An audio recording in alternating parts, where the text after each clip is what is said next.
With us now is Tom Burke, who's chairman of the environment think tank E3G and a former government advisor on climate change. Tom, thanks very much for coming in. What was your first thought when you heard that green gavel go down and they'd got the deal? I was really excited and in a funny sort of way surprised, partly because it's a better deal than I think even at the beginning of the week people thought was possible.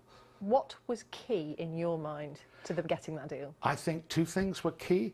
The first thing that was key was it really is a triumph to French diplomacy. They just played a blinder in handling all the difficult political and organisational processes, and I think that helped to create a really positive mood. And the second thing that was key is we were already beginning to see the political equation change.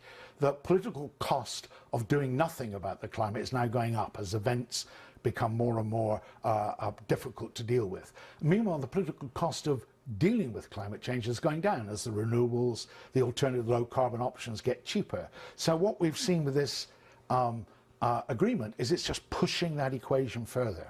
But in the mind of some commentators, the language was terribly woolly, and politicians come and go. Those who signed this deal won't necessarily be in office in a few years' time. No, that's absolutely true, and I understand that uncertainty, but the reality is that there are massive constituencies in every country in the world that want not only to make sure those promises are fulfilled, but that actually people go further. So the idea that somehow most countries are going to back off and cheat and not do what they said they do, I think is just a misunderstanding of how these processes work. At the end of the day, every government has to is tried in the court of public opinion in its own country for promises it's made. It's going to take a change of emphasis, though, isn't it? Away from the old forms of producing energy to something new. And I suppose the markets, investors, need a very clear signal that their money will be safe there. Yeah, I think you're absolutely right about the signal, and I think they've got the signal